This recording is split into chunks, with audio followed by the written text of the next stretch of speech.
Hello and welcome to another episode of Nothing Definitive. My name is Sam Carlson, and today we're going to be talking about stepping outside your comfort zone and tearing down thought boundaries. Okay, so basically, the reason I thought about this, and this is something I've thought about for a very long time actually, but I'm going to give a specific example in a little bit. If you're interested in spiritual or intellectual enlightenment, and you want to go basically as far as you can. I mean, that's kind of the goal for my personal journey, is to kind of like purify my thinking. I don't want to have any beliefs that are shaping how I view the world. I don't want to like basically have preconceived notions about how things work or whatever. Because frankly, everything interesting about this world comes after you let all that go. I mean, there's your initial reaction to some sort of new thought, like, oh, well, this obviously must be like this, and then later you realize, oh, it wasn't like this, it's the opposite. And then if you're really getting towards down this path of enlightenment, you realize there's a third alternative, and it's always that third alternative that's like the closest to accurate.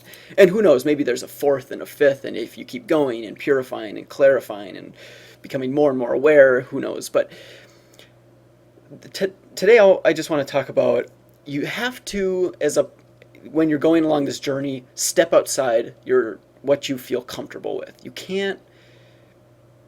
can't just be like, oh, I want to get enlightened, but then I'm not going to think about certain things. I'm going to, that's too uncomfortable. That's illegal or whatever. You have to destroy that. And the reason I wanted to make this video specifically is because recently, and this is going to sound terrible at first, but I was walking up the stairs into my apartment and I was thinking, you know what?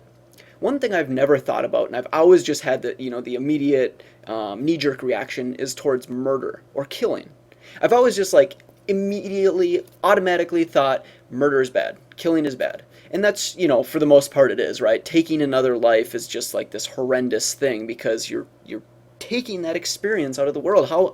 That's super unfair for that person. Not to mention how disturbing it is for you to actually do it. However, I had never even taken a step beyond that and said, but maybe there are some good things from killing, like lessons that you can learn that you can't learn any other way.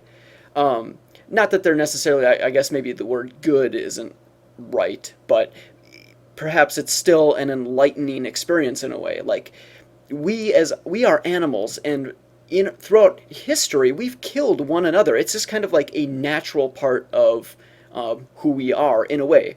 However, as we develop society, we're like, well, we can't be killing each other. I mean, it's just like you should be safe and secure and not have to worry about that. That's awesome. I totally agree. But it's still interesting to think that perhaps interviewing murderers or killers or whatever, you could actually gain some insight into what sort of lessons you might actually gain from killing another person. And obviously I had to tell myself, okay, this is a good example. Step outside your comfort zone and just think about it. You don't have to, it's not like I'm actually changing my belief and saying, okay, I guess murder's okay. No, murder is still terrible. But I still have to, you still have to consciously step out of that thinking, that knee-jerk automatic reaction, murder's bad. Well, no, let's think about this for a sec. Some other examples are if you're a good one, recently, if you're a straight person. Think honestly, assess your own gender or your own sexual preferences for a little bit. Actually, honestly do it. Think about could I actually be gay? And think about that. It frees your mind from a lot of that burden of oh, I hope I'm not gay. You get scared about it if you're straight. It's stepping outside of that and just asking. Honestly, who cares? Just ask. What are some other good ones? If you're religious, especially, that's a huge one. If you're religious, you need to step out of that and go, maybe my religion is wrong, and honestly assess it, because otherwise you're going to go through your entire life living the ultimate illusion. What else? I mean, politics, if you're strictly Republican or Democrat, and you like take specific issues like meat is murder kind of a thing. Say you're like, I love meat. Like me personally, I love eating meat, but I also understand because I've stepped out of that. I used to think like, they're just hippies or whatever, like in my younger days.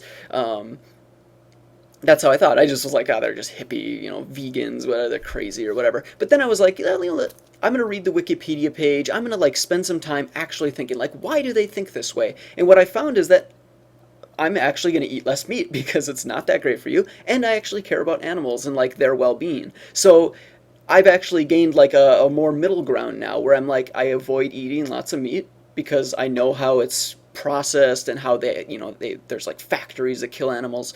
Um, well, I'm also too poor to afford like good stuff like grass-fed beef and stuff. So I still eat like processed meat, but I try to eat it in like the least amount possible.